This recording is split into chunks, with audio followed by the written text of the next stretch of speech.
You'll hear a lot of marketers talk to you about why you need a list. They'll say you've got to have one, you've got to go and get a list, it's important, build a list on every website. But a list is a valuable resource, and you may not realise why they tell you to build a list. And this whole program is all about how you can build a list. And we're going to show you why you need a list and what it's going to do for you. And perhaps most importantly, we will show you how you can build that list. We're going to show you practical techniques. Now, a list is a very valuable bonus. It's something that you can use to earn money. Now think about it with a list. What happens? You send an email out. What's in that email? Usually an offer. What happens then? They send, click on the link and they buy. You earn money. So a list is a very, very valuable resource. It's a great way for you to earn some extra money. Now a lot of marketers will tell you they actually make more money from their list than they actually do from product sales. So that's quite something, and if you've got a good list, you can earn a full-time living from it. It's quite significant, I think I'd say, what you can do with a good list. So I'm a big fan myself of building lists, because I know that with those lists I can tap into money that I would not otherwise have. It's a way to convert people that come to your site, look at your offer, decide it's not quite for them then, but it might be later on. So what they do is they sign up to your list, you sell them through your autoresponder, and what happens? They buy. It's brilliant. It's absolutely brilliant the way this works, and it's well worth building one.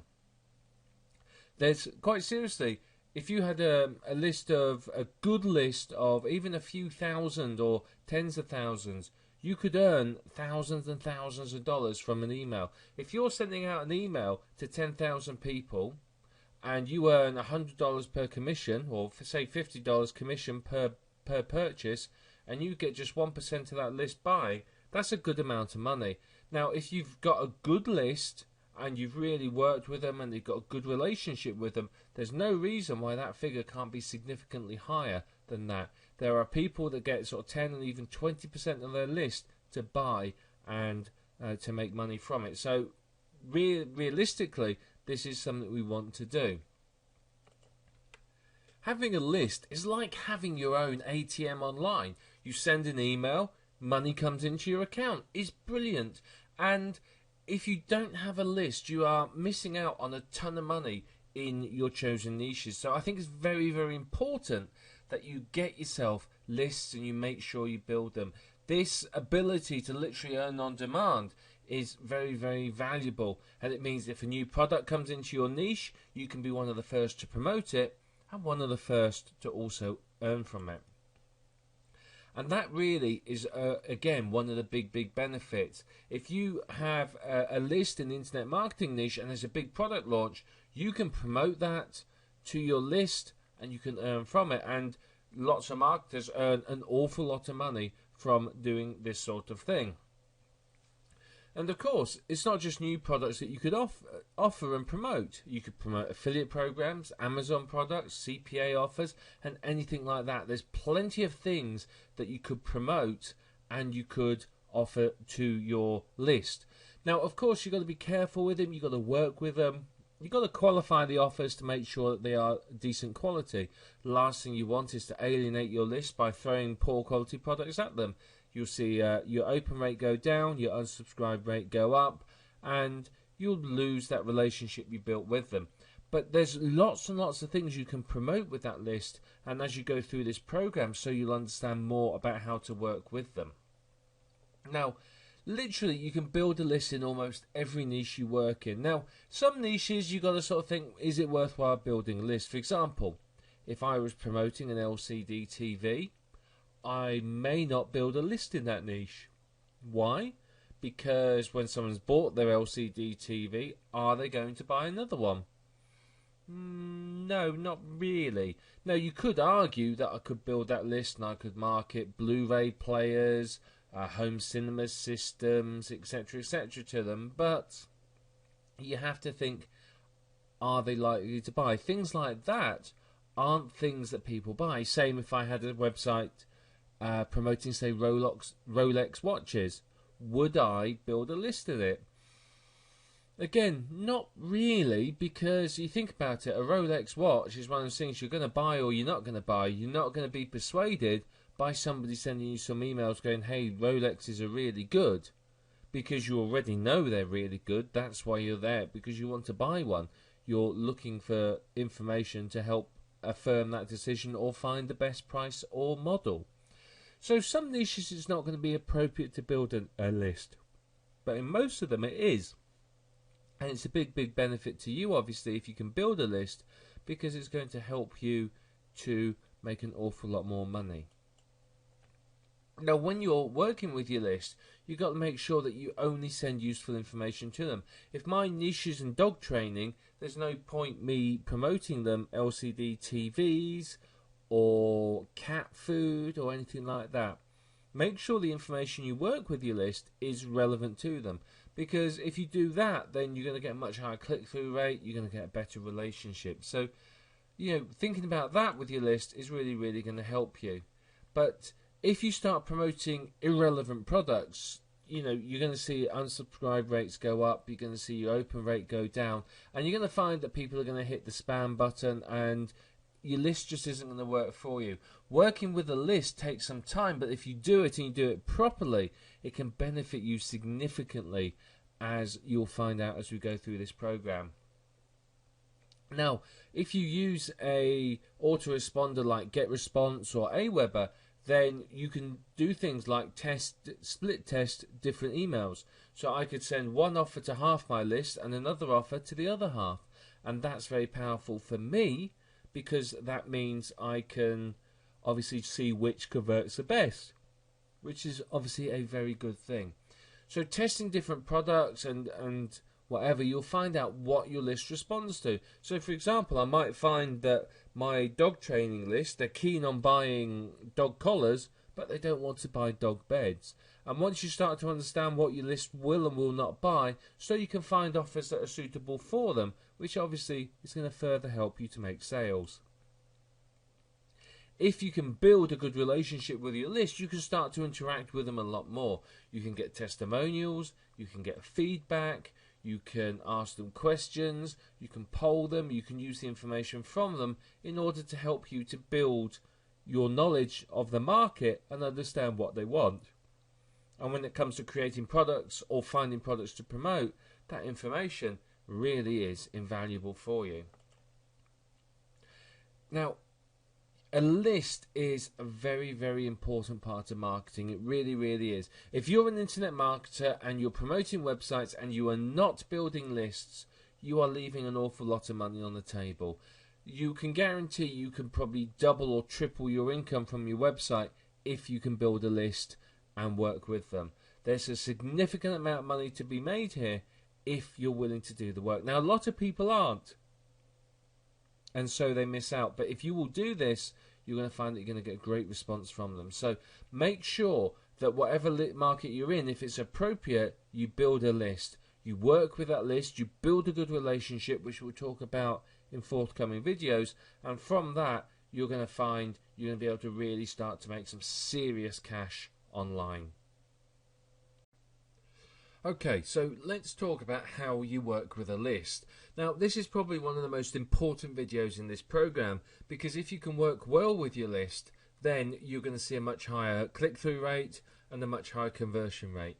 If you haven't got a relationship with your list, they're not going to open your emails, they're not going to care if they hit the spam button, they're not going to interact with you. A list is a very, very valuable resource. Through a list, you can survey your target market, you can sell products, and you can even use their knowledge and their questions to help you build targeted products for that niche.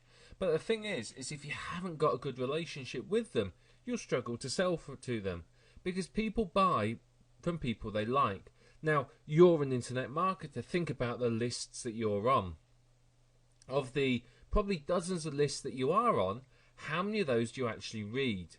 And I'm willing to bet it's probably only one or two. You might read some of the others occasionally if the subject line grabs your attention.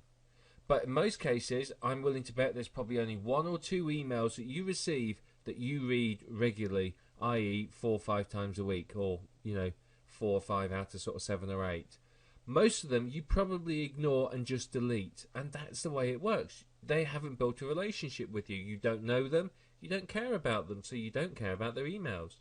But once you start to build these relationships with people, so you can therefore start to sell to them, you'll find you get a much higher open rate, you get a much higher click-through rate, and your lists are much more responsive and will buy more things that you recommend. A good relationship will significantly increase your conversion rates. It can take the money you earn from your list from something that buys you a few cups of coffee and a newspaper each month to something that gives you a full-time income. I know people with relatively small lists, we're only talking sort of 20 to 25,000 people, that make a very, very good full-time income from it because they have built that relationship with them. If you have that good relationship, you're going to find it's a lot easier for you to sell to them because you're going to make a lot more money from it. They're going to trust you, they're going to know you, and they're going to want to buy from you because you have that relationship. And part of building that relationship is to balance content and sales messages.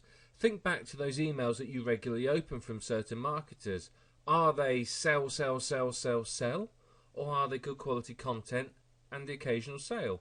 Which are they? Look at which ones are working for you, and you'll have an idea what works on most people. Most people hate being sold to. And you think about the number of lists you are on, and I know I'm exactly the same. I've got loads and loads of lists that I'm on that are purely sales messages, and there's only one reason I'm on them, and that's to see what the competitors are up to. I'm not in the slightest bit interested in the content, because most of the time it's garbage, and I'm getting it from 4 or 5 other people anyway. Usually the same copy and paste affiliate emails. But what I really like is there's 2 marketers that I read their emails literally every single time, and I actually miss one of them if it doesn't arrive, and I've a few times gone to look for it and sort of said, hey, what's happened, is everything alright? And these are the ones that have very good quality content and very trustable sales messages. These are people that review the products and test them before they promote them, so I know that they're not going to promote anything that is just junk. They're going to promote me stuff that works, and that I think is really important. If you are trying to really build a relationship with the list, it's a lot easier with handwritten messages. You can use sort of pre-populated autoresponder messages, but typically sending out a message once or twice a week by hand tends to get a better relationship because you can be more current with them. If they've signed up to your autoresponder sequence and you're sending out messages about how it's a nice summer's day and it's the middle of winter, it just doesn't work. So you really do need to write those handwritten messages. Now, of course, in a lot of niches that isn't going to be possible. You're not going to want to do it because, if I'm in a dozen niches, I don't want to be writing a couple of dozen emails a week to those people. So what I tend to do is, on the niches where it's important I build a relationship, I will write handwritten messages to them. On the other niches, typically for my niche sites where I'm building lists, what I'll do is there'll be autoresponder sequences with the occasional handwritten message. Preloaded messages are useful. They're great for niche sites. So if I'm selling LCD TVs and I'm building a list, I don't want to be writing handwritten messages. I can preload an autoresponder with a series on how to buy the best LCD TV for you, for example, and it will go and sell to them. And then what I can do is I can mail the list when there's new developments in the market. I can sort of say, right, I found this really good offer. You can get this TV and it's a massive discount, that sort of thing to people. What you need to do with your list is establish yourself as the expert. You're the go-to person in that list. You don't want to sort of go, oh, my mate's shown me this great product, it's really good for you, you ought to check it out. You want to talk as if you are the expert. You need to be the authority figure because that's how they will trust you. They don't want to buy from someone that's clueless. They want to buy from somebody who knows what they're doing. And if you're that expert in the field, then they want to learn from you. And that's where you need to position yourself. So if you're writing your autoresponder messages and you don't know a lot about the list, then, or the niche I should say, then you need to really become an expert in it. Or at least an expert enough to convince people in your emails that you are an expert. The other temptation is to be unprofessional with your subscribers. Now, honestly, it's very easy. There are some real weirdos out there. Honestly, there's some right nut jobs. Once you start to build the list, you'll get peculiar emails. I've had some very, very odd ones, including people having a go at me for sending them emails.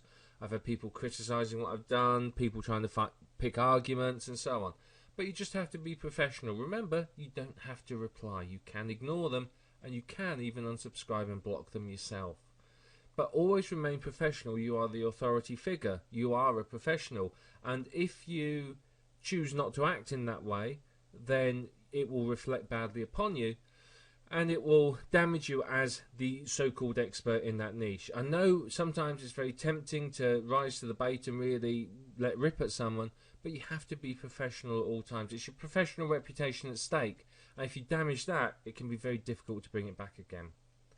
Now, here's a fact of life. People are going to unsubscribe. It's going to happen. You know, the first time it happens, you might get a bit upset. After sort of 20, 30, 40 people unsubscribing, you're going to go, yeah, who cares? Which is fair enough. But the thing is a lot of people sweat about the unsubscribes. They get really worried and nervous and upset. And frankly, don't take it personally. People might have what they want. They might have bought their LCTV and not want to be on the list anymore. They might not be interested in what you write. They might have other things going on in their lives, whatever it might be. Don't worry about it. Just keep funneling people into the list. People are always going to unsubscribe. And so long as you can bring in more people than are unsubscribing, your list will continue to grow and be of value to you. Remember, people's lives change and they change their requirements.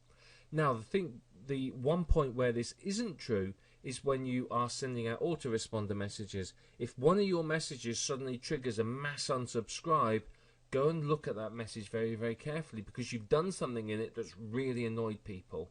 So go and have a look, find out, and don't repeat the mistake. If it's in an autoresponder sequence, then change it and stop it from annoying everyone. Now, the other thing, particularly in internet marketing, it's not perhaps so much in other niches. In internet marketing, it's tempted to jump on the bandwagons. I mean, let's face it, how many big product launches and must-have, push-button, work-in-your-underpants products are there out there on the market? Well, not very many, to be honest, but you know, there's many that are hyped as that.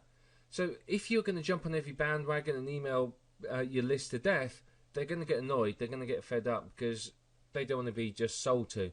They want information.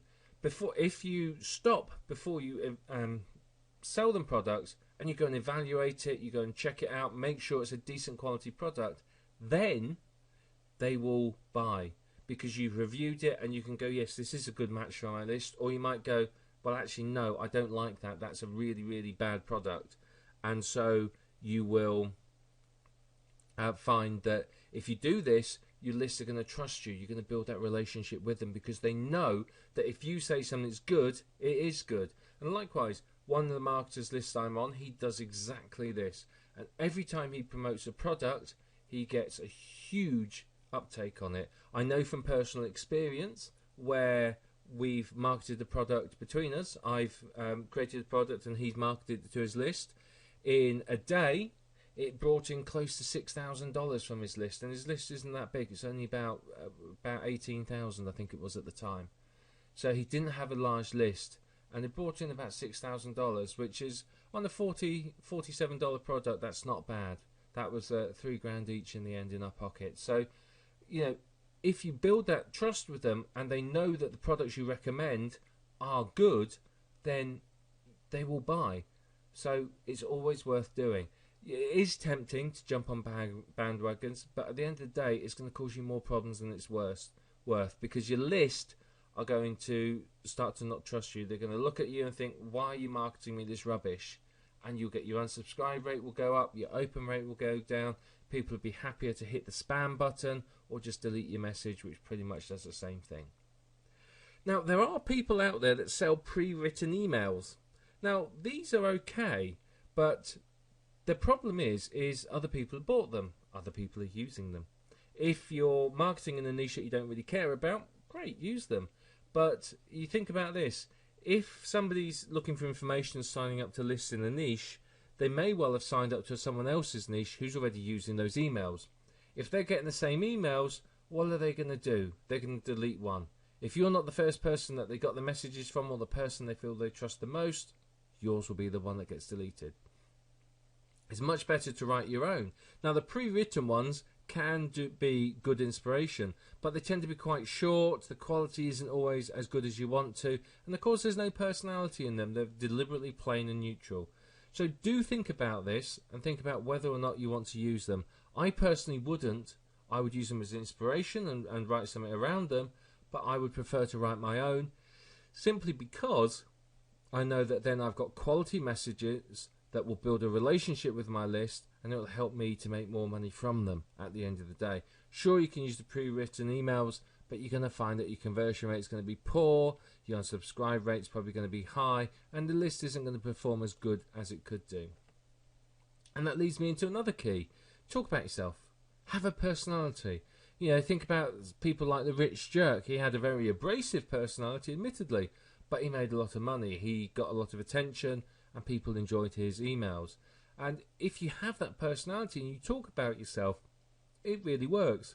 Now, don't use your list as unpaid therapists. You know, I don't mean talk about yourself like that.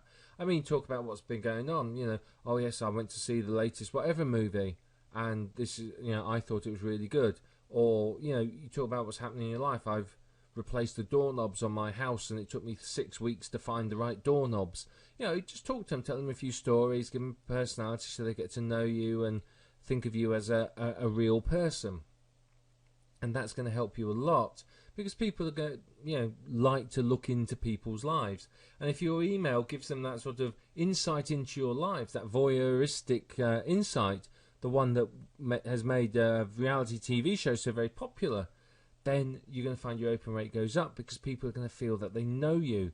They're going to feel that you're someone that they can trust, someone that they do know. So how do you work with them? What else do you need to do? Well, you've got to train them. You know, a list, just like a dog, needs training. You've got to train them what to expect from your email. So if you send them lots and lots of emails where you're not selling anything, and then suddenly you send them an email the way you're selling something, you expect them to fall off the chairs. They're going to be shocked. They're not going to be happy, but they're going to be shocked. So don't do that. Train them to expect to be sold to. Sell to them in every single email. Might not have to be a hard sell, but certainly recommend products to them. Make sure they know that you're going to sell to them. If you never sell to them and you try to, they're going to go loopy. You know, it just doesn't work. Lists get complacent. They think, oh, yeah, nice information, like the information. Sales message. And they don't want anything to do with it. Always sell to them. Every email needs to have a sales message in. And if you can do that, then you're going to find that it's going to really, really help you. If you sell to them regularly, they will respond to it. The thing is a lot of people will send irregular messages to their list. They'll send one today, and then one in a couple of weeks, and one a month later, and then might send a message every day for the next few days, and then they'll stop again for a little while, blah, blah, blah. It's got to be regular. You know, if it's regular, they know where they are, you know where you are. You're training them, you're conditioning them that on a Thursday your email arrives, and that's it. They've got to look out for it because it's got great information in it. And that's what you want. They will look out for it, and if on Friday it's not there, you can guarantee if you've built that sort of relationship with your list, a fair few of them will be knocking on your door going, hey, where's my email? It's not arrived. So, you know, sell to them regularly, and they'll respond to it, which obviously means more money in your pocket. But it's about getting that balance between information and hard sales right. Soft sales should be in every email, but once every sort of 3, 4, 5 emails, depending upon your list and your relationship with them, you can get away with a hard sell, and it will work quite nicely. So just have a think about that and how best you can do it. It varies for every niche and every list. It depends upon the quality of the relationship you've built with them. If you've not built a good enough quality relationship, then you'll struggle with a hard sell. So just balance it out, and you'll find that you do okay. Like I said earlier on, if you're constantly selling to your list, they're going to hate you. Think about the marketers that send you sales message after sales message after sales message after sales message, particularly when most of them are copy and paste affiliate messages. Do you open them? Do you read them? Do you care?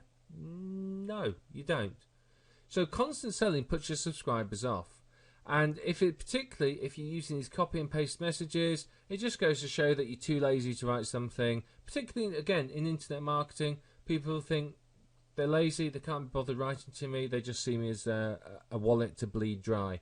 And you'll find that if you do that, your open rate is going to be dreadful. and so is your conversion rate.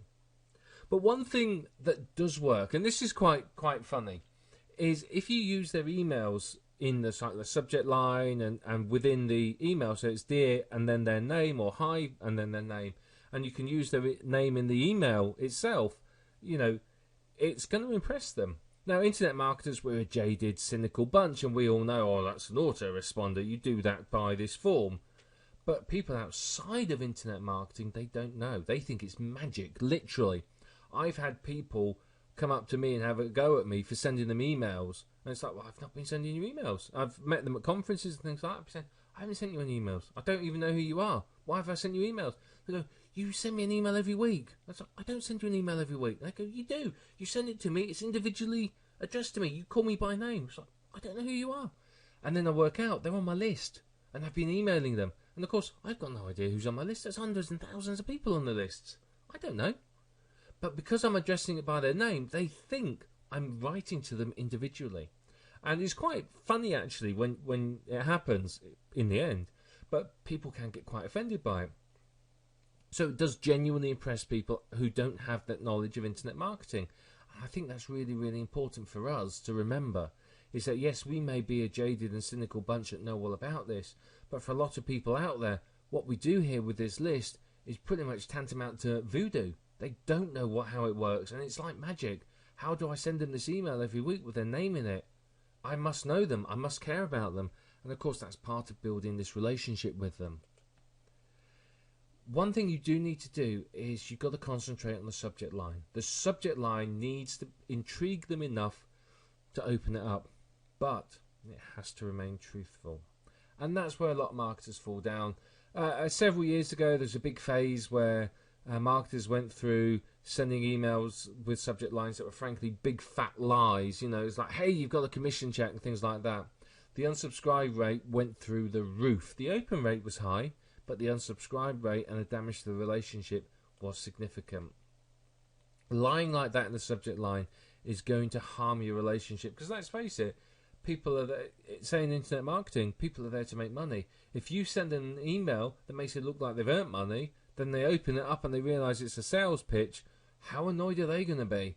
They're not going to be happy when they think, oh great, I made the commission, I'm really excited, and they see that it's you trying to sell them something. They're going to want to rip your head off. It's just the way it goes. So you want to intrigue them, make them think, oh, I'm interested, I'd like to open this, what's it going to tell me? But don't lie. If you lie, you're going to lose them, and that's not what you want. Now, working with your list takes some time. It's going to take effort on your part. It's going to take a bit of experimentation to work out what your list wants. It's going to take a while to build that relationship with them. Don't expect them to instantly embrace you as their best friend overnight. You've got to build that trust up. It can take weeks or even months to do so. But if you make the effort to do that, you'll find your conversion rate and your open rate will go through the roof. And obviously that has a direct impact on the amount of money you can earn from your list. The more people you have on your list, the better your relationship is, the better you will earn. The people who have the best relationships with their list are the ones that earn the most money. I would rather have a small list of 1,000 people which I have a solid relationship with than have a list of 100,000 people that I have no relationship with in. The smaller list there will massively outperform the larger list at all times. So that's the key. The key to making serious money from your list is to build that relationship. If you can do that, you can't fail to earn from your list.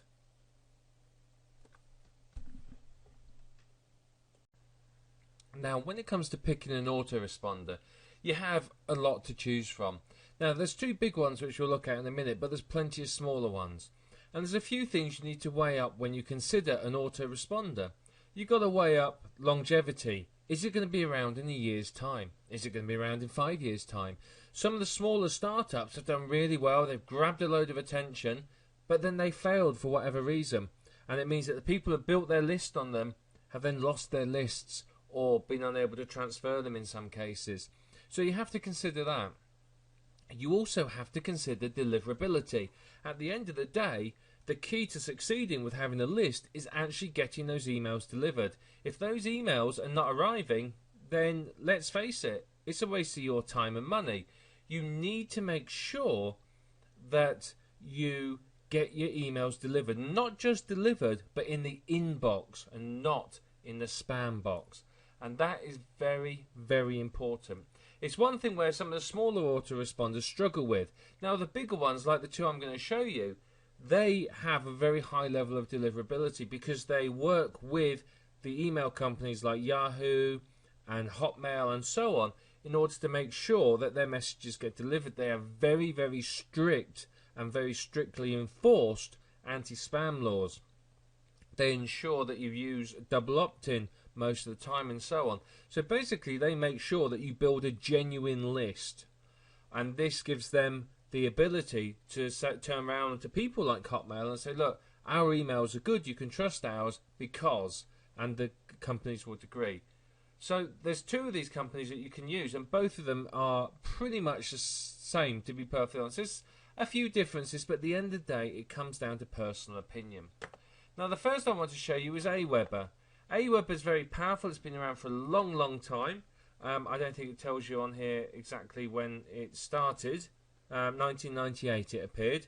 So we know that Aweber isn't going to disappear anytime soon. It's got thousands and thousands of people using it. Literally, it's incredible. It's so well used. There you are, over 100,000 people using it. But the thing is it has very good rates of deliverability. It's pretty easy to use, and of course it has a $1 trial. Now pricing again on both of these is very similar, and you can see here that gives you an idea of the pricing for the first month. For up to 500, first month it's $1, and then it's $19 a month for up to 500 subscribers.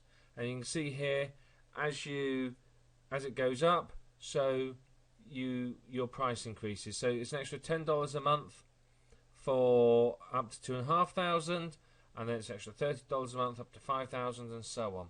So again, you can see exactly how much it is there. The other big one is GetResponse, and again, very similar. You can have a 30-day free trial with this one. So if you really don't want to spend any money, then you can have a 30-day trial and see what you think about it. It tells you here some of the people that are using it. It integrates obviously with everything, just like Aweber does. And the pricing, funnily enough, is pretty much the same, as you'll see. It's a bit lower now, so this is interesting.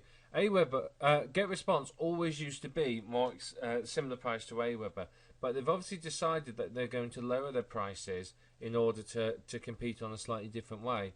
So £12 a month, that works out at, if I just change that, that works out at probably close to, in fact, very similar, I think. Let's just double check, see if I see US. I was still insisting on showing me the United Kingdom prices. That's a shame. So I think £12 is round about $19. So actually, it's very similar. But with Aweber, it's up to 500 is $19, whereas here $19 is up to 1,000. That's going to be sort of closer to $30. If we look here, $30 gets you up to 2,500. Similar, up to 10,000 is £54. So you're probably talking about $70–80. So up to 10,000 is $50 here. So there is a bit of difference in the pricing, but at the end of the day, they're going to be very, very similar. They're similar in features and so on. There's very, very little differences. I know people are going to pull me up on that and say, oh, there's all these sorts of differences. And yeah, there are differences at the end of the day. And you can click on the features and have a look. But ultimately, they pretty much do the same thing. They deliver emails, which is what you want them to do. So whichever you decide to pick, it's entirely up to you. Now, like I said, you can look at the smaller ones, but the smaller ones don't tend to be around so long. The other problem with the smaller ones is also deliverability tends to be a lot worse, which impacts your business significantly because it means you're not making the money from it. So sit down and think about which one of these you prefer. Have the free trial on both of them. Have a go on the interface. Create an email. See what you think. If you don't like them, cancel it. And you've not lost anything. You lost $1 in the case of this. You know, that's fine. But you get a money back guarantee. So if you don't like it, you can get your $1 back. But it's worth just having to go with both of them and just seeing which you feel is the better one for yourself. Like I said, I've used both. Both are good. Both are very, very good. There's lots of similarities. There are a few differences, but ultimately it's a personal choice. But you need to pick an autoresponder. Whichever one of these two you decide to pick is entirely up to you. But you need a good quality, reliable autoresponder. If you cannot get the deliverability through to the inbox, it's going to dramatically reduce the effectiveness of your list, and it's going to impact the amount you can earn from it. So let's talk a little bit about writing emails that are going to get clicks. At the end of the day, you make money from your emails when somebody clicks on them. You don't make money if somebody just reads it. That's fine. They can read your email. You haven't earned a penny.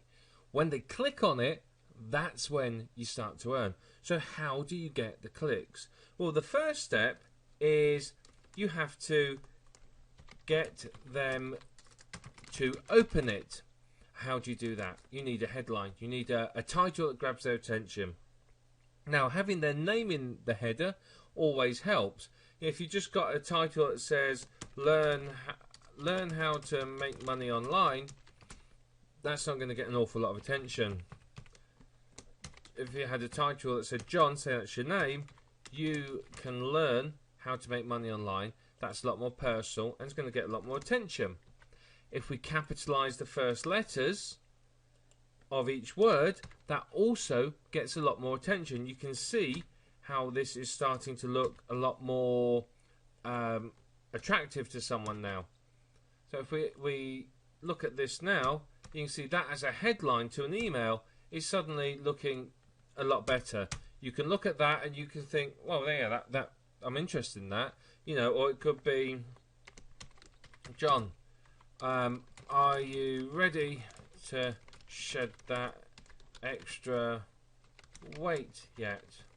Or Jane, are you fed up of your puppy leaving presents on your carpet?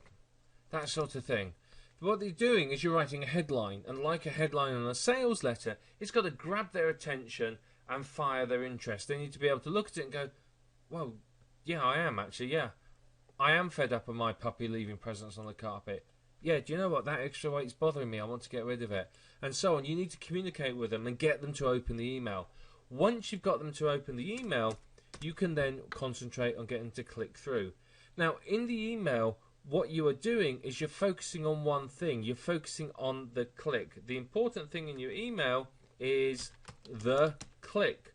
That's what we're after. We want them to click on your link and come through to your web page. That's how you get them to buy.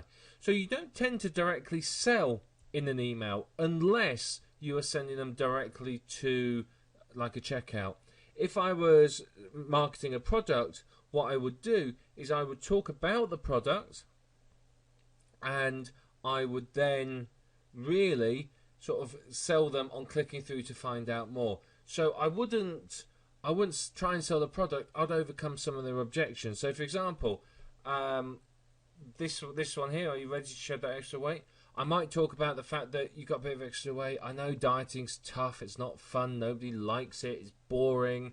You know, you get to eat all food you don't like and you can't eat the stuff you really do like, blah, blah, blah. So what I could do in the email is I could pre-sell them and overcome those objections by saying, well, actually, dieting can be really good fun. It can be enjoyable. You can eat nice, delicious, healthy food. You can still have some of the old food, but you just do it in moderation and so on. And I can overcome those objections and funnel them through to the website where they're already pre-sold, warmed up, thinking, well, actually, I'm quite interested in this. And you get them to click through. Now, when you're writing the email, you have to have a direct call to action. That's a call to action. Now, a call to action basically tells them what to do. So at the end of the email, you'd say again, you'd do something like, John, if you really want to get rid of that extra weight, then just click here now, and I'll show you how you can do it easily and enjoyably. And that's it. And the click here now would be a hyperlink through to my page, or I would have the web click here now, and I might do something like that, the URL, and that would basically get their attention, and that's telling them what to do. I've pre-sold them with the email, and then I said, right, you want to get rid of that extra, don't you, John? Click here now, and I'll show you how you can do it. And I give them the URL, and that's a call to action. It's getting their attention, and it's making them realise that they need to do something. Because otherwise, quite a lot of people will passively read the email, and that's it. They won't do anything. If you don't ask for the click and tell them what to do, a lot of people will not think of what they need to do. So I think it's very, very important that you do sit there and make sure you ask them for the click. Now, you can put multiple links in throughout your email. Just don't put too many in. If you put lots and lots of links in there, you're going to find that they're going to be put off. So you just do a couple depending on the length, maybe 3. And that way you've got their attention. Now, what you can also do, of course, is, as with any good sales letter, is you can put in a PS where you repeat one of your major points and perhaps give them the link again. So I might say, PS, John, this offer is seriously only valid for the next 48 hours, and I really don't want you to miss out on it, as it's never going to be repeated. That sort of thing. Click here now to take advantage of this deal. That sort of thing. So that's sort of what you do. You do something like that in a PS, and again, that grabs attention and it tells people what they need to do. So, you know, writing an email isn't difficult. It's almost like writing a mini sales letter, except you're informing and educating instead of trying to sell.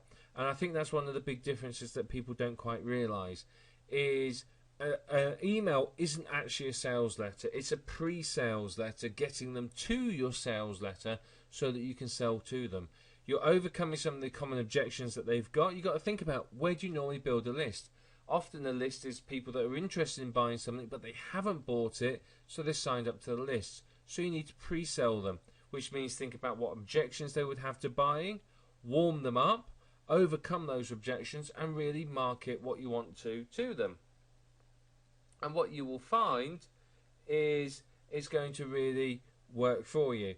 Now, when you send out your emails, most of these email companies will have stats for you that you can look at. So if you're setting up an autoresponder sequence, and you know, every couple of days they're going to get an email sent out, what you need to do is every few weeks check your autoresponder stats and see if on particular emails you have a high level of unsubscribes or a low open rate or whatever it might be. If you do find emails we have a high unsubscribe rate or a low open rate, have a look at them and find out what you're doing wrong. There's something about that email people don't like.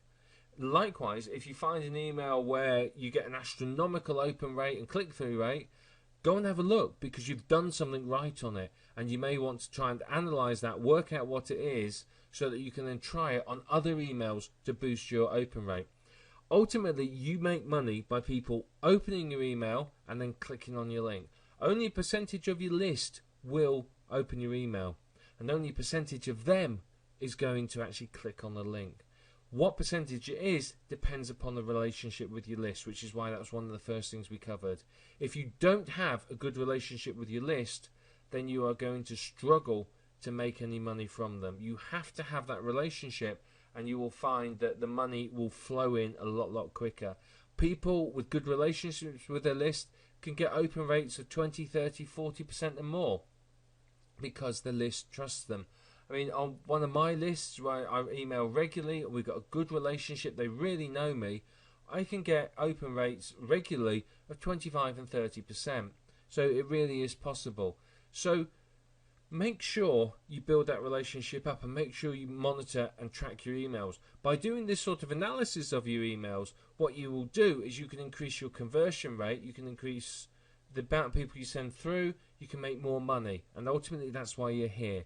By taking this little bit of an extra step, you can actually turn what is some extra money into a serious full-time income.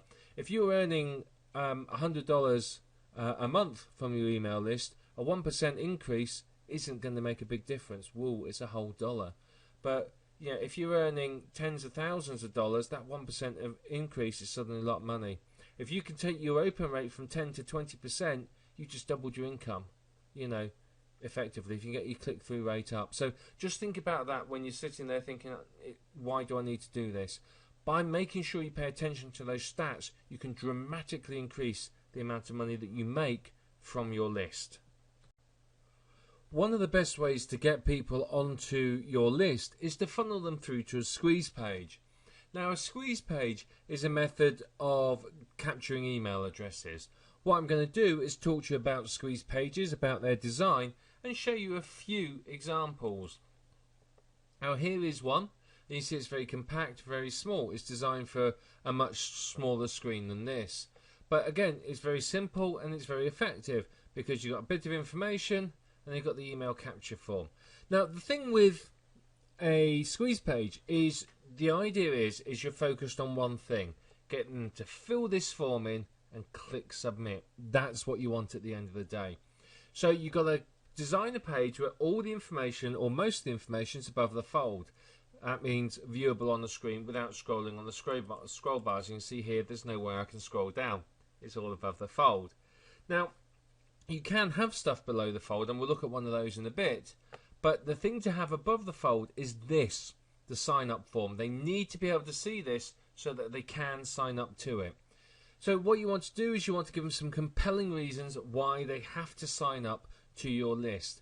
One thing you can do, of course, is offer them a free gift. You can detail the gift perhaps over here, a big headline to grab their attention, and then some information here to persuade them to sign up. And that's all you need. It doesn't have to be long and complex. It's not a huge sales letter or anything like that. You just literally want to grab their attention and get them to sign up. Once you've got them signed up, then you can market to them. This is another one. You can see this is a bit bigger. It's a bit more, it's going to grab your eyes. And you can see again, very similar. And you've got the opt-in box over here. So it all looks very pretty. And then over here, this is a longer form one. Now the one issue with this that I have is that the autoresponder will go at the bottom here, which I think is a bit too far down. Personally, what I would do is over here on the right, I would have the sign up box or somewhere over here. Maybe here you'd have a video or something, or the sign up box. But again, you can see that it's a good looking squeeze page and it grabs attention. And that's what you really need. You need to make sure that your squeeze page is something that people look at and go, wow, yeah, that's really good. And they want to know more. So there's a number of ways you can create squeeze pages. Now, obviously, you can create it by yourself using software if you know how to do it. There are squeeze page generators out there. There are people who will create squeeze pages for you. There are WordPress themes like OptimizePress, which you can also use to create squeeze pages, and so on. It's entirely up to you how you do it. It doesn't have to be graphical like this.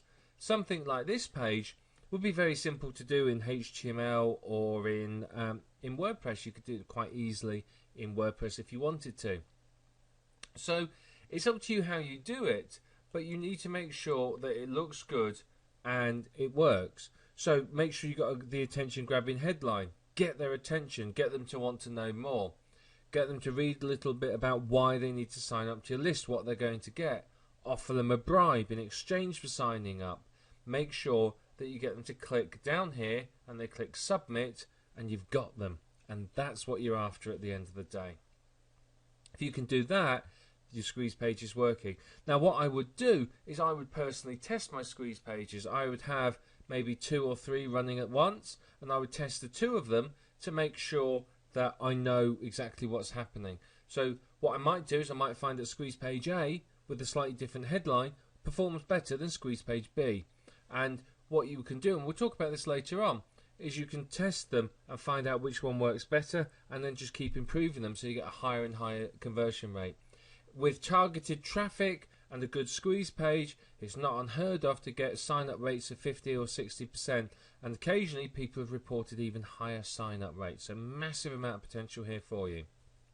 So Make sure you create a good looking squeeze page however you decide to do it. But get a good one together and then start driving traffic to it and then work to improve it. You'll be quite surprised, I think, once you realise just how effective this is and how very quickly you can build a list. For many of the list building techniques we're going to talk about as you go through this video program, you will need a good squeeze page. So like I said, it's worth spending the money to get one designed and looks good if that's what you want to do, if you don't want to do it yourself. Get a really good looking squeeze page, and that's going to help you significantly in really bringing in the sign-ups, and that's obviously going to convert into cash in your pocket. So think about your squeeze page, think about what you want to write on it, think about what you can give away as a gift, and then set one up, start driving traffic to it, and just keep tweaking it to see if you can make it better and better so that the conversion rate is higher and you build a bigger and bigger list. Okay, so let's talk about how you set up a sign-up form. You've seen on the squeeze pages, you've got sign-up forms. How do you create one of those? Well, the good news is you don't need to sit and concern yourself with HTML and trying to code form tags and awkward things like that. Those days are long past. This is Aweber, and Aweber have a little wizard that will help create your forms for you. Now, they're very, very easy to do. They have an awful lot of templates, so you can see there's different templates for different sort of looks and feels depending on what you want. Let's go for a Lucky Cat template. There you are, and it comes in one colour. Let's load the template. There you are. I've just changed my template. I can go for real estate, for example, and what colours do I want? Let's have a look, find one. I quite like that one. I can load the template, and you can see, bang, I've got a great looking template. Now, of course, I can do things like edit the header. So, get your foreclosure list now, for example. I might put that in the header. How simple is that? I can change this. So I might want to say, right, I just want to capture their first name. I just want them to put their first name. I might want to change that to say best email. What's the best email address? But you can do other things as well. So I can put in a default value here. So I can put enter your best email address. And then what will happen is when someone clicks on it, that will disappear, and they'll can enter their email address. So very, very simple. You see this again, I could do default value in there if I wanted to. So both of these are required. So you know, instantly this is very, very simple. Now I might want to take that bit out. I don't want that. I don't want that in there. There you are. That's looking a lot better. I might say, right, on the footer I want some text. I want to say your privacy will be both respected and ensured. There you are. I've created a form. Simple, isn't it? It's absolutely simple. And I can change around this at the top. I can center it. I can do the same at the bottom here. Let's center that text. It's all point and click. It's very, very easy. And you can change borders, you can change colours, you can do all sorts of things. You've got advanced settings there where you can do things and so on. So we go to step 2, you give it a name. You can then choose a thank you page. I tend to send them to, well, it depends on what I want to do. I tend to send them to the smart video version, though sometimes I might send them to my sales page. So if they've signed up to my squeeze page, afterwards I'd want to send them to a custom page. So instead of them going to a page that says thank you for signing up, they'll go then through to perhaps my sales page or blog or something similar to that that's full of information that they want. So I'm just going to set that as a smart video version for now. Save the web form. I'm just going to, in fact, let me just put that in there so I don't get confused at some future time. We go to step 3, and it's time to install the form on your website. Now, careful now. This is going to be really difficult. I'm warning you. All you do is you copy that and paste it on your site. That's it. So if you're using WordPress, you copy that bit of script there. You're going to put it on your website in the sidebar or wherever you want your form to appear, and your form will appear there as if by magic. If you've got a web designer, you can email them and it will send them the details. We can have Aweber host the page for you, and you can just get people to go there instead. So realistically, it's incredibly simple. I mean, how easy is that to do? I've just created this sign-up form in a matter of seconds. No skills required. I haven't touched any code. I've not messed around with any HTML. I've not done anything that you can't do. And this is the beauty of using sort of the big two autoresponders. This is how easy it is for you to create these sort of forms. And of course, something like that on a real estate site, on a squeeze page, it's going to grab attention. It looks good, and it's really going to help improve your conversion rate, quite obviously. So, you know, what you need to do is think about what you need on your forms. Now, obviously, you can customize these as much as you want. Now, that's a really pretty looking one, but I might want to say, well, actually, what I want is I want a much more basic one. I just want a very, very simple, basic one. There you are. Let's name an email address. And I can take off that. I can take off the header. I can increase it in size. And there you are. I've got my new form. Brilliant, isn't it? And it's that easy to do. It's not complex. And once you've got one set up, then obviously you can put it on your squeeze page and you can start driving traffic to it. And remember, it's literally as easy as copying and pasting that code into the location where you want it to be. That's all you have to do. Now, depending on how clever you were when you sized it, you might have to come back here and resize it a couple of times to get it right. But you don't have to then go and repaste the code. Because the code points to Aweber, whenever you make a change here to that web form, it will change the web form wherever it is on your website. So you don't have to go back to your website and copy stuff back in. All you do is, if I make a change, you make a change here, and it will instantly reflect on your website when you update the page. So simple. That's how you create a sign-up form for your squeeze page. Split testing is very important if you want to maximize the sign-up rate from your squeeze page or sign-up form and really build your list quickly. Now, a lot of people are happy to throw up a squeeze page or a sign-up form and just leave it as is, and if they get people signing up, they get people signing up. If they don't, they don't. They don't really care. But the thing is, if you're doing that, you're potentially losing huge amounts of subscribers. Well-targeted squeeze pages can get sort of 50, 60 and even 70% conversion rates. So that means for every 100 people that go to your site, you could end up with as many as 70 of them signing up to your list. Now, if you haven't split test this and you've just put up any old squeeze page, your conversion rate could be as low as 5 or even as high as 10%. So you could end up with a very low sign-up rate, which means you build your list much, much slower. A lot of potential leads, a lot of money, and a lot of potential subscribers are leaving because you haven't optimized your site. It's very, very important to do this. Now, split testing is very, very easy to do. You need to split test different sign-up forms or squeeze pages. So you create 2 squeeze pages, one slightly different from the other. So you might change the headline, you might change the photo, you might change the position of the sign-up form, you might change the free gift that's offered, blah, blah, blah, so on. You change one thing at a time, change each different thing, and then you drive traffic and you see what the result is. So changing more than one component at a time means you don't know what's worked. So if I change the headline, the picture, move the sign-up box, and I add a gift, which one of those 4 has actually resulted in a higher conversion rate? Could be any of them. It might be that one of them actually got the conversion rate up to 70%, but the other 3 changes dragged it back down again. I don't know.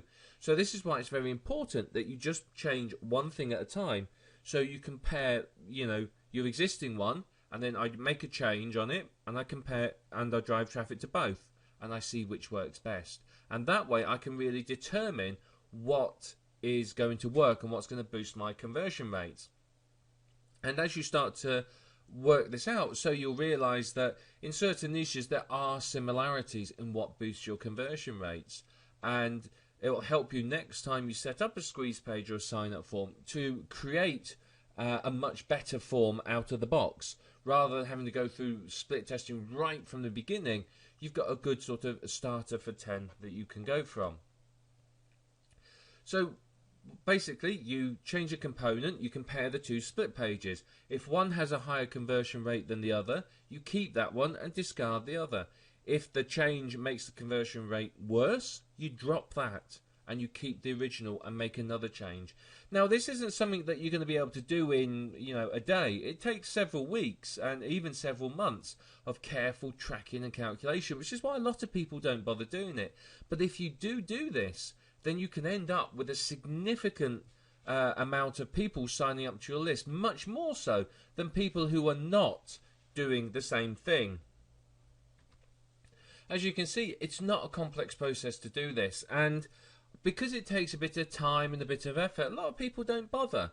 But the really successful marketers, the marketers that have the high sign-up rates, the marketers that have the bigger earnings online, they're the ones that take the time to do this, because it really does make a big difference. And then once you've made one change, you change something else, and it's an iterative process. You keep making the changes.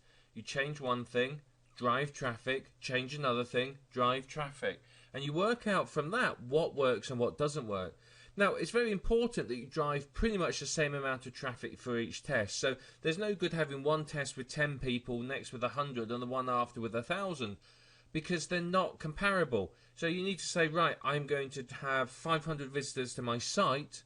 Let's see what happens. Now, under 100 isn't really statistically significant. Ideally, you want somewhere between 500 and 1,000. Closer to 1,000, the better, because then you've got a much better, a broader sample of people. 100 people isn't really enough for you to base your judgment on. When you've got 1,000, you've got a good proportion of people to the site, and you can go, yeah, I know this has produced this conversion rate. So just keep driving the traffic to it, make the changes, and you'll find that you'll get some good results from it. But remember, this is very important. You must not change more than one thing at once. If you try and do that, you try and change too many things, you're going to be unaware as to what has worked and what hasn't worked, which basically means you are not going to be able to improve your conversion rates. By doing this, by taking the time to do this split testing, you are going to be able to maximize your income. You're going to find from this you can really start to increase your sign-ups, and from that you'll be able to increase the size of your list and the amount of money that you make. And ultimately that's why you're building a list, so that you can make money. And through taking the time to do this split testing, you can massively increase the amount of money that you can earn from your list. Okay, one thing you can do to increase your sign-up rate significantly is to offer a free gift to your prospective list member. Now, outside of internet marketing, this works very well, as it does with internet marketing niches. And the reason being is, if you think about it, 10 years ago, nobody was really doing email marketing. So somebody asking for an email address was a bit of a novelty. You'd give your email address over, and you'd be well looked after. These days, with spam pretty much dominating the headlines repeatedly and inboxes being flooded with spam, people are a lot more careful about where they give their email address from. You speak to most internet marketers and are willing to bet that they have at least 2 or 3 email addresses, and they probably have one of those is a junk email address that they use to sign up for lists, if not 2 of them. So it's very rare for people to give a decent email address away to you. Now, that's within internet marketing. Outside of the internet marketing niche, people are a little less cautious, but even so, many of them are very hesitant about giving away a quality email address, i.e. one that they're actually going to look at and check. So how do you get it from them? Well, the easy way is you will offer them a gift. Now, come in here to somewhere like masterresellrights.com, you can find lots and lots of things that you can give away. Now if we go and have a look over here at the latest products, you can see there's various different things that we can use as giveaways. Now obviously we need to check the rights. So this one here is about technical challenges. So let's pick a subject. Let's say we've decided we are going to do something on dating, popular niche in internet marketing. So let's find what products are on the site for dating. So I can see there's quite a lot of books here. There's PLR. Right, so let's look for, let's sort by date. I want descending, I think. Let's have a look and find sort of the newest information, if you like. See what's been added recently. Right, that's a niche blog, data secrets, there you are. Let's have a look at this one. Let's see what the rights are. Now, obviously not all of this is something that we can actually give away. A lot of these are going to have rights on that forbid us from giving it away. So if we look here, can be offered as a bonus. Right, now this has a teaser report in it, so this is quite interesting. This could be a good one. It has a teaser report that you can use. So this actually is ideal. This is a brilliant thing to give away for the dating niche. So what you can do is you give away the teaser report as the giveaway, and then it has a product on here that you can sell and keep the money. So that's your upsell. So basically what happens is they sign up to your list for the report, and then once they've confirmed their email address, they're shown this offer, this upsell, and then they buy that, hopefully. So okay, this looks quite good. This is a good example. And there's many more different products on here that we can find. So pretty much any niche that we're interested in, we can find products on. But you've always got to check the rights to make sure that you can give them away. If you can't, then there's plenty of articles on here. There's lots of article packs and things like that that you could use and put together a book from those. But the idea is that you find something that's got real world value. Giving away something that's basically poor quality or full of fluff isn't going to really work. What you're going to find is that people will subscribe, they'll get the report, they'll look at the report and think, this is just a waste of my time, and they're going to unsubscribe. The report is a direct reflection on yourself and the quality of the information that you are going to provide them. Provide them with quality information in the report, and they'll feel good about you and about the amount of information that you're going to give them. They're more likely to stay a list member. It's when somebody gets a report that's poor quality, they're going to feel instantly that they've been ripped off. They're going to unsubscribe, spam report you, all sorts of problems, and you don't want any of that. So there's plenty of different things you can do. You can try giving away quality gifts. You can try giving away different types of gifts. Does your niche want to see a video? Do they want to report? Do they want to, what is it they want? Understand the niche, and you're going to have a good idea about what you can then give people as a report. Now, like I said, there's plenty of inspiration and products here that you can use, but you may find that you can't find anything, in which case you can either go to somewhere like iWriter or TextBroker or Odesk, and you can hire somebody who will do it for you. They'll write a report for you, or of course you can write it yourself, and then you can use that as your giveaway, because of course you have full rights to it. My personal preference is I tend to look at half a dozen different PLR products, maybe a couple of master resale rights products. I get some ideas, put all the ideas together into a document, and then write a report from it, and that way I've got something very, very unique. What I also like to do is go to some of the popular forums in my niche, and I look at the common questions, the things that people are asking about, and I'll take some of that information, rewrite it, and include it in my report as well. So it's good quality information, it's answering the questions that they have, and it's going to really add a lot of value, I think, to the report that you give away.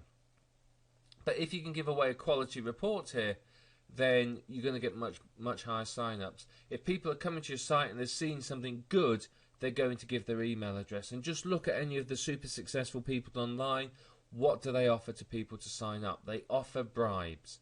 So make sure you find a bribe that you can offer them, something that's good quality, has real world value, and you'll find that people will be willing to sign up to your list, give you a valid email address in exchange for that information. So that's how you can dramatically increase your conversion rate without having to do a lot of split testing. Add the split testing into it and you can find yourself having a significant increase in your conversion rates. It's not unknown for people to be able to get as high as 75%, sometimes occasionally higher, with people signing up to your list, and that makes a big difference in how quickly you can build your list and start building a full-time income from it. Okay, let's talk now about list building with Facebook. Now, I'm sure you've heard of Facebook, and you probably have one or maybe two accounts on it. Now, Facebook is a great way for you to build a list and get in contact with your people.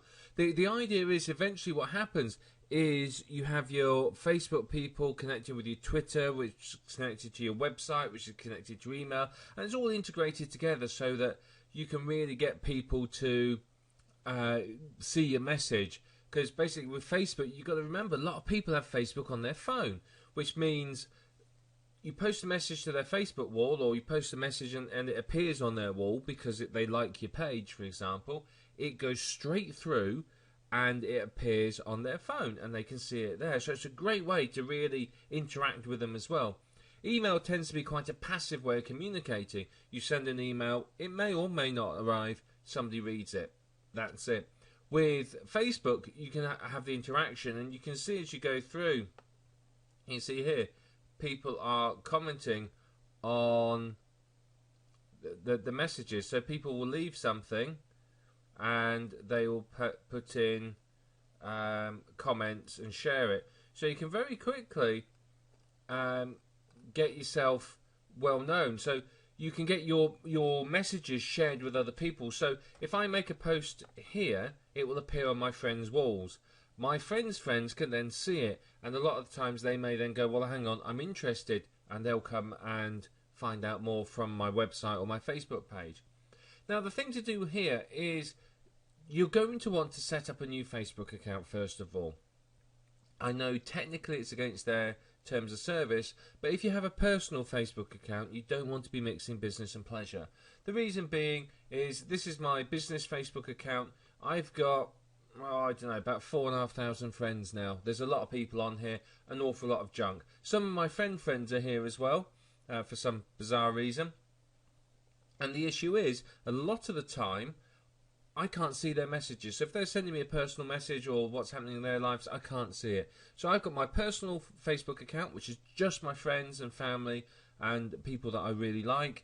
And then my Facebook account here, this one, is my business one, which is all my internet marketing friends and business contacts and so on and so forth. And it's nice to keep things separate because you may post things on your personal one that may not be appropriate for your business. I know I've seen marketers who have posted things on their Facebook page that frankly, let's just say they made sure I'd never ever do business with them. Let's put it that way. And you know, it's not very professional to post certain things to your Facebook page. So keep them separate is a good idea, and then you can be highly professional with your Facebook account that's for business, and with your personal one you can do what you like because it doesn't really matter, only your friends and family see it. And it allows you to keep some privacy as well because your pictures and so on aren't being shared with hundreds and hundreds of strangers. So you set up a Facebook account. You can then do plenty of other things. You could create a group. You can set up a Facebook group for your niche. You could create a Facebook page. It doesn't really matter which ones you do. I mean, I have both pages and groups and I use them all. So I've got a Facebook account, and then I've got my Facebook group, and then on top of that I have my Facebook page. So I have people liking my page, I have people that I'm friends with, and I have people that are in my group. Now the group I tend to use for discussion. So if I want to talk to the niche, I'd use a group, and you can interact with them, you can really get to know them and build up a relationship with them in there. So that's very, very handy to really establish yourself as an expert in that niche. Now, a page is slightly more passive, but it still works very well. You can create a page, you can post information to it, you can share affiliate links, you can share product links, news, and so on, and encourage people, again, to interact. And best of all, if you've got a WordPress blog or something like that, you can use plugins so that it will automatically post to your Facebook group page for you. So it'll either go to your group or your page or your Facebook account. And you can set it so it says, hey, look, there's some new content on the website. And then it'll funnel people from your Facebook through to your website. And because it's appearing on the Facebook page, it will appear on people's walls. And same with if it posts in the group, it'll often appear on the wall as well, which means obviously they get notified and they'll go and have a look. You've got to remember, Facebook is very, very heavily built. And what you can do is you can funnel people then, and you can have your sign-up page. When you create a page, you can put a sign-up form on there. You can have it linking back to your website or your squeeze page, or you can send messages out to people and so on. There's a lot you can do here to build a list. But you've got to get away from the concept of just building a list on an autoresponder. Yeah, an autoresponder is a good list, but you build a list of friends, followers, fans, whatever you want to call them, on Facebook as well. And that gives you an awful lot of power, because you suddenly find yourself able to communicate with people in multiple manners. So they might miss your email, but they'll see your Facebook account. They might miss your Facebook post, but they'll see your email. They might be that they've subscribed to your email, but not your Facebook. They might be on Facebook, but not your email, and so on. So you're not just trying to funnel people into an autoresponder. You're trying to build lists within Facebook as well. And yes, you can funnel some of them through to an autoresponder, but you can post on the Facebook as well, and you can get them there, and you can really start to build a relationship with them. And with a lot of the autoresponders, they integrate with Facebook, so you can either post your whole message there or post an excerpt from your message onto Facebook as well. So there's an awful lot of integration that can go on here. In fact, with Aweber, you can even sign up with a Facebook account. So, you know, there's a lot of interesting things you can do with this if you start to explore it. But don't be obsessed with trying to funnel everyone through to your autoresponder account and email them. Interacting here is a very, very powerful way. Now, I can show you a group here, and you can see here we've got people posting questions. We've got here, you can see this is a post from my website. You can see here we've got more comments from people, another post from a website, another comment, interaction. You can see interaction. And you can see people are asking questions, I'm responding, other people are chipping in as well. So we're getting a lot of opportunities here to communicate with people. And every time I post something here, it of course appears on their wall and appears as a notification up here. So to be honest, this is a brilliant way for me to get in contact with people and interact with them, because most of these are on my list. And when they see my website, they go to my website, and there on my website is an autoresponder sign-up form offering them a free gift. So it's very, very powerful way for you to communicate with people. So I strongly recommend that you get yourself onto Facebook, you create a business account for your niche, whatever it might be, that you set up a page and a group, post regularly to them all, and integrate them with your website. And that way you are really starting to practice integration marketing, which means you're able to get hold of an awful lot more people, you can communicate with them better, and that's really, really going to help you to market to them. One of the best ways for you to build a list is through solo ads. Solo ads are where someone has an email list and they send out an email with just your advert in it to that list. The idea is that you send out a solo ad, people will then see the advert, they will click on the link in there and subscribe to your list. This is by far the best way for you to pick up subscribers. It's very, very cost effective, but before you even consider doing solo ads, you need to have a high quality squeeze page. You need a decent quality squeeze page where you can attract people and make sure that it has a high conversion rate. You don't want to send people to a poor quality squeeze page, because you're wasting your money on your advert. If you could get 70% people signing up compared to 10%, why would you throw away 60% of those people? Make sure that you've tested your squeeze page before you start buying solo ads, or you can use solo ads to test it. It depends upon how much money you have and how you want to approach this. But you've got to get a high quality squeeze page. Once you've got a high quality squeeze page that's proven to convert, then you are in a position where you are ready to start driving traffic to it. You've got to find some solo ad providers. Now, there's plenty of people out there. If you're in the internet marketing niche, go onto the Warrior Forum. You'll find plenty of people there who are willing to basically swap ads with you or sell you solo ads. Now, you can get some very good solo ads from some marketers with some quite big lists. So obviously that is a bit of a benefit. What you want to know when you're looking for solo ads is you want to know the average sort of number of clicks you can expect. So if you're spending $100, are you going to get a decent amount of clicks through it? How much are you paying per click effectively? And you've got to be able to know that the niche is targeted, because there's no point you buying a solo ad from someone with a list full of junk email addresses. You want some sort of guarantee, and you want a guarantee where they'll say, right, I guarantee you a minimum of 100 clicks, and you can hold them to that. Then there's obviously a money back guarantee if they don't deliver. So find solo ad providers that are in your niche. You can Google them. You can go to approach forum owners. If someone owns a forum in your niche, you could approach them and say, hey, look, let's can I send a solo ad to your subscribers for you? I'll pay you money for it. And more than likely they will accept. There's lots and lots of people as well with various niches selling solo ads on the Warrior Forum as well. But you need to get yourself a quality email. You want a good quality email that's well written, that is focused on the click. What you're focusing isn't selling them anything. You want them to click on that link in that email and go through to your squeeze page where they're ready to sign up. Now, if you don't feel comfortable writing this yourself, then I'd recommend hiring somebody. I would go on to somewhere like iWriter. I would hire an elite writer, which is the best there is, and I'd get them to write me a sort of 700 word email, or 500 to 700 word email. It'll cost me $10 to $15. But it'll be a very, very quality email that I know will do well. Now, if I wasn't confident writing this email, then that's what I would do, because obviously that is going to get me the better conversion rate. You've got to make sure that the email is opened. You want people to click on the link, and then obviously you want them to convert on your squeeze page too. Once you've got your email, you've got your squeeze page, you're ready to go. You buy a solo ad. Most cases it's very simple. You send some money, you send the email, the subject line, email goes out, you then get your clicks and your sign-ups. It's very, very simple. But what you want to do is you want to monitor the number of clicks and the number of sign-ups.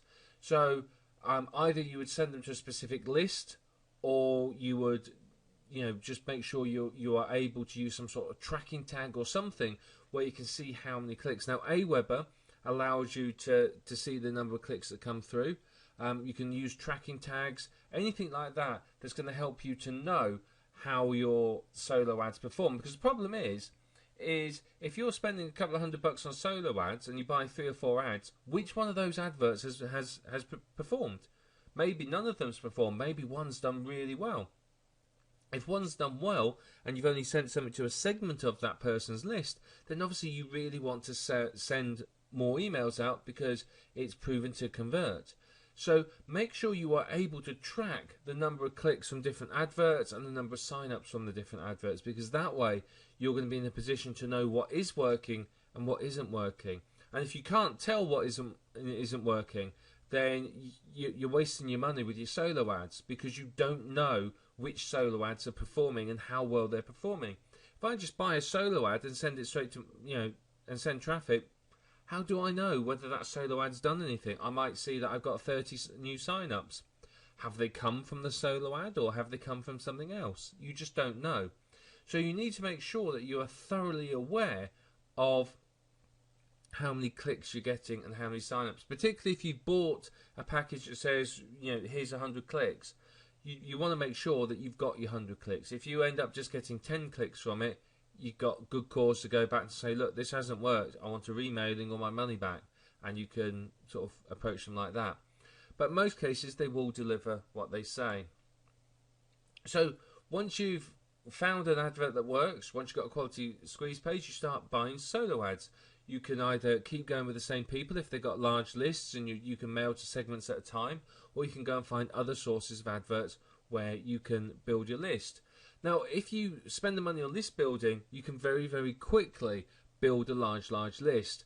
Now, the thing is here is what you can do as well is once people have gone through your squeeze page, you can then present them with a one-time offer. If it's a decent quality offer at a decent price, you'll get a reasonable conversion rate.